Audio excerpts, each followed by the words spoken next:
தற்போது முன்னாள் அமைச்சர் விஜயபாஸ்கருமே அங்கு நிகழ்விடத்திற்கு வருகை தந்திருக்கிறார். நிறைய பேர் அங்க மருத்துவமனையில அனுமதிக்கப்பட்டிருக்கிறாங்க. மருத்துவமனை எவ்வளவு பதற்றமாக இருக்கிறது என்பதை புரிந்து கொள்ள முடிகிறது. ஆனா பரப்புரை களம் நடந்தது இல்லையா, அந்த இடத்துல மருத்துவ குழுக்கள்லாம் எதுவும் அமைக்கப்படலையா? ஒருவேளை மருத்துவ குழுக்கள் அமைத்திருந்தால் உயிரிழப்பை தவிர்த்திருக்க முடியுமா? அங்கு மருத்துவ குழு ஒன்று தனியாக அமைக்கவில்லை ஆனந்தி. அந்த ஆம்புலன்ஸ்கள் மட்டும் தான் நிறுத்தி வைக்கப்பட்டிருந்தது. அப்படியே அங்கு மருத்துவ குழு அமைக்கப்பட்டிருந்தாலுமே அந்த கூட்ட நெரிசலை எதுவுமே செஞ்சிருக்க முடியாது. கூட்ட நெரிசல்ல அந்த குழந்தை ஒரு இடத்துல குழந்தை மயக்கம் அடைஞ்சிட்டா அதை தூக்கிட்டு ஆம்புலன்ஸ் இருக்க இடத்துக்கு கொண்டு போற இடத்துக்கு போறதுக்கே பெரிய இக்கட்டான சூழல் ஏற்பட்டுருச்சு. கிட்டத்தட்ட பல்லாயிரக்கணக்கான பேர் ஒரே இடத்துல கூடி இருந்தனால அந்த கால தாமதமாக்கிவிட்டனால அந்த உயிரிழப்புகள் ஏற்பட்டிருக்கதாக சொல்றாங்க. இந்த உயிரிழப்புக்கு முழுக்க முழுக்க காரணமே கூட்ட நெரிசல் ஒன்று. அடுத்த கால தாமதம். ஒருத்தருக்கு மயக்கம் அடைஞ்சா ஒரு 5 நிமிடம் 10 நிமிடத்துல வந்து ஒரு முறையான சிகிச்சை எடுத்து உயிரை காப்பாற்றிடலாம். ஆனால் ஒரு மணி நேரம் 1/2 மணி நேரம் காலதாமதம் ஏற்பட்டதால இந்த உயிரிழப்பு வந்து பெரும் துயரமும் ஏற்பட்டிருக்கு. மருத்துவ வசதியை பொறுத்த வரைக்கும் தாவேகா கூட்டங்கள் நடைபெற இடத்துல 5 முதல் 10 ஆம்புலன்ஸ் வரை நிறுத்தி வச்சிருப்பாங்க. மயக்கம் அடைந்தால் மருத்துவமனையை கூட்டிட்டு போறாங்க. கூட்டிட்டு போய் அங்கே சிகிச்சை அளிப்பாங்க. அந்த கரூரை பொறுத்தவரையில் பிரச்சாரம் நடந்த இடம் வந்து ஒரு குறுகலான இடம். அதிக அளவிலான மக்கள் ஒரே இடத்துல குவிந்திருந்தாங்க. அப்போ மயக்கப்படுறது யாருன்னு கண்டறியவில் சிக்கல் ஏற்பட்டது. குழந்தை, தாய், தந்தை, குழந்தை எல்லாருமே ஒரே இடத்துல கூடி நிற்கும் போது குழந்தைக்கு மயக்கப்படுறத கூட அந்த அம்மாவால அப்பாவால அந்த வெளியில அந்த கொண்டு கூட்டிட்டு போக முடியல. கூட்டிட்டு போற அளவுக்கு அந்த சூழல் அங்க இல்ல. அவ்வளவு அந்த அளவு நெருக்கடி. ஒருபுறம் தாவேகத்தில் விஜய் பரப்புரை மேற்கொண்ட அந்த நேரத்துல எல்லாம் வந்து ஒரு சில ஆம்புலன்ஸ் வந்து அவரே வர சொல்லி அனுப்பி வச்சாரு. ஆனால் அதன் பின்பு அவங்களை வெளியில கொண்டு வந்து மருத்துவமனையில உரிய நேரத்தில் சேர்க்கறதுலதான் இந்த ஒரு சிக்கல் ஏற்பட்டு இந்த ஒரு விபரீதம் நடந்திருக்கு. இது ஒரு பெரும் துயர, ஒரு வார்த்தைகளால் விவரிக்க முடியாத ஒரு துயரத்தை கொடுத்திருக்கு ஆனந்தி. எல்லாம் சின்ன சின்ன குழந்தைங்க, 5 வயசு குழந்தைங்க, 6 வயசு குழந்தைங்க, 8 வயசு குழந்தைங்க, பெண்மணிகள் எல்லாருமே கூட்ட நெரிசல்ல இந்த உயிரிழப்புக்குள்ளா இருப்பது நமக்கு ஒரு அதிர்ச்சியை ஏற்படுத்திருக்கு. மருத்துவ குழுவினர் தொடர்ந்து மற்றவங்களை காப்பாற்றும் முயற்சியெல்லாம் ஈடுபட்டு வர்றாங்க. கரூர் அரசு மருத்துவமனையை ஒரு கண்ணீர்ல மிதக்கிற அளவுக்கு ஒரு துயரத்துல சூழ்ந்திருக்கு. ஒரு பரபரப்பாக காட்சி அளிக்குது. இப்போ கூடுதல் மருத்துவர்கள் வந்திருக்காங்க.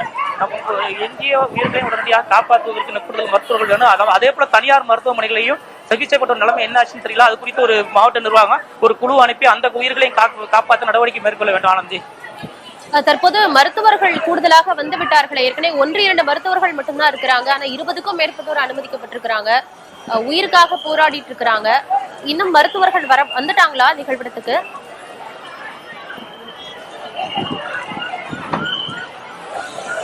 மருத்துவ குழுவினர் வந்திருக்காங்க. ஒரு சில மருத்துவ கூடுதலா வந்திருக்காங்க. அடுத்த வரவழைக்கிறதுக்கு உத்தரவு போட்டிருக்காங்க. மருத்துவர்கள்லாம் வர சொல்லியிருக்காங்க. அதனால நீங்க ஆம்புலன்ஸையும் பார்க்கலாம். அடுத்தடுத்த ஆம்புலன்ஸுகள் வந்த வண்ணமாவே இருக்கு. தாவேகா திடல்ல இருந்து ஏன்னா கூட்டம் கலையும் போது தான் யார் மயங்கி விழுந்தாங்க என்பது தெரியும். இப்போ அவங்களெல்லாம் தூக்கிட்டு இப்பதான் அந்த கரூர் மருத்துவமனை நோக்கி வந்துட்டு இருக்காங்க. அந்த காட்சிகளை தான் நீங்க பாக்குறீங்க. இன்னும் ஆம்புலன்ஸ் வந்தவண்ணமே இருக்கு. காட்சிகளை பாருங்க. ஆம்புலன்ஸ் தாவேகா திடல்ல இருந்து மருத்துவமனைக்கு அடுத்தடுத்து வந்தவண்ணமே இருக்கு. தொடர்ந்து மருத்துவர்களும் அந்த குழந்தை வர்றவங்க மயக்கப்பட்ட உயிரை காப்பாற்றுறதுக்கு போராடிட்டு வர்றாங்க. போலீசாருக்கு குவிக்கப்பட்டிருக்காங்க. ஏன்னா சில குழந்தைகளுக்கு உறவினர்கள் வரல. அந்த குழந்தைகளை மட்டுமே ஆம்புலன்ஸ் ஏற்றப்பட்டு வந்திருக்காங்க. அம்மா அப்பா நிலைமை என்னாச்சுன்னு தெரியல. சிலர் மயக்கம் அடைஞ்சு இந்த மருத்துவமனையில் அனுமதிக்கப்பட்டிருக்காங்க. அவங்களுக்கு தீவிர சிகிச்சை அளிக்கப்பட்டு வருகிறது. இப்போ முழுமையான மாவட்ட ஆட்சியர் முழுமையான விசாரணைக்கு பின்னரே இந்த மருத்துவ சிகிச்சையில் ஏற்பட்ட முழு விவரம் நமக்கு தெரிய வரும் ஆனந்தி.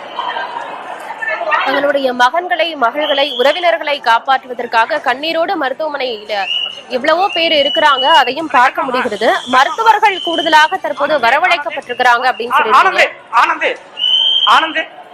தொடர்ந்து தகவல்களை சொல்லுங்க முத்துப்பழம்பதி. கன்ஃபார்மா உயிரிழப்போட எண்ணிக்கை அதிகமா சொல்றாங்க. நம்மளே அச்சப்பாட வகையில சொல்றாங்க. உயிரிழப்போட எண்ணிக்கை அதிகமா இருக்குன்னு சொல்றாங்க மருத்துவ குழுவினர். இப்ப தகவலின்படி நம்ம ஏற்கனவே 4 பேர் சொல்லியிருந்தோம். அவங்க ஒரு இன்னும் கூடுதலாக மருத்துவ குழுவினர் சொல்றாங்க. இது பெரும் ஒரு அச்சத்தை கொடுக்குது. தொடர்ந்து மருத்துவர்கள் சிகிச்சை அளிச்சுட்டு வர்றாங்க. 10 பேர் வரை உயிரிழந்திருக்கலாம் என மருத்துவர்கள் தரப்புல இப்ப நமக்கு தகவல் தெரிவிச்சிருக்காங்க. அது நமக்கு ஒரு பெரும் ஒரு சோகத்தை அச்சத்தையும் கொடுத்திருக்கு. இன்னும் அடுத்தடுத்து வர்ற நபர்களுக்கும் அங்க தீவிர சிகிச்சை அளிக்கப்பட்டு வருகிறது. முதல்ல 4 பேர் 3 சிறுவர்கள் 4 பேர் உயிரிழந்ததாக சொன்னாங்க. தற்போது அது உயிரிழப்போட எண்ணிக்கை அதிகமா இருக்குன்னு மருத்துவர்கள் சொல்றாங்க. இதுதான் நமக்கு பெரும் துயரத்தை கொடுத்திருக்கு ஆனந்தி. 10 பேர் வரைக்கும் உயிரிழந்திருப்பதாக தகவல் கிடைத்திருக்கிறது. மருத்துவ குழுவினர் இத சொல்லியிருக்கிறாங்க. தற்போது முதலமைச்சரின் உத்தரவின் பேரில் அமைச்சர்களுமே அங்க கரூர் மாவட்டத்திற்கு புறப்படுகிறார்கள் என்ற ஒரு அண்மை தகவலுமே கிடைத்திருக்கிறது. முத்துப்பழம்பதி, பரப்புரை களத்திலிருந்து மருத்துவமனைக்கு கிட்டத்தட்ட 6 கிலோமீட்டர் அப்படின்னு பதிவு பண்ணியிருந்தீங்க. பரப்புரை களத்திலிருந்து இன்னுமே ஆம்புலன்ஸ் வாகனம் வந்து கொண்டுதான் இருக்கிறது. இன்னுமே நிறைய தொண்டர்கள் மயக்கம் அடைஞ்சிருக்கிறாங்களா? போதிய ஆம்புலன்ஸ் அங்க இருக்குதா?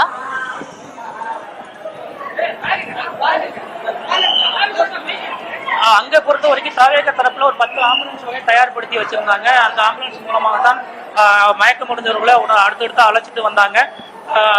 இப்போ வந்து கூட்டம் கலைஞ்ச பிறகுதான் யார் விழுந்து கிடக்குறான்னு தெரிய வந்து விஜய் கூட மைக்கில் பேசும்போது 9 வயது குழந்தைய சிறுமியை காணாம கண்டுபிடிச்சு கொடுங்கன்னு சொன்னார்ல. அது போன்ற காணாம போன குழந்தைகளும் அதுக்கு பின்புதான் தெரிஞ்சது மயக்கம் போட்டு கிடந்தது தெரிஞ்சது.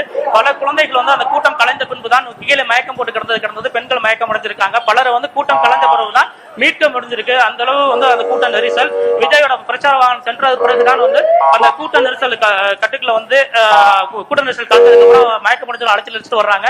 இதுவரையில கிட்டத்தட்ட நம்ம வந்ததுக்கு அப்புறம் 12 ஆம்புலன்ஸ்கள் வந்திருக்கு. ஒரு 25க்கு மேற்பட்டோர் வந்து இங்க சிகிச்சைக்காக அனுமதிக்கப்பட்டிருக்காங்க.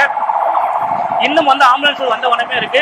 ஒரு துயரமான சூழல்ல வந்து மருத்துவமனை வளாக காட்சி அளிக்குது. இப்ப மாவட்ட ஆட்சியருக்கு உடனடியாக வந்தது நமக்கு நம்பிக்கை தரக்கூடிய வகையில் இருக்கு. அதே போல நீங்க சொன்னது போல அமைச்சர்களும் அதே போல மாவட்ட நிர்வாக தரப்புல கூடுதல் மருத்துவர்களும் வந்து இந்த எஞ்சிய உயிர்களை காப்பாற்றக்கூடிய நடவடிக்கை எடுக்கணும். நம்ம அரசு மருத்துவக் கல்லூரி மட்டும் இல்ல, நம்ம தனியார் திரும்ப சொல்றோம், தனியார் மருத்துவமனையிலே இதே போல 30க்கும் மேற்பட்டோர் அனுமதிக்கப்பட்டிருக்காங்க. அவங்க நிலைமை என்ன என்பது முறையாக தெரியல.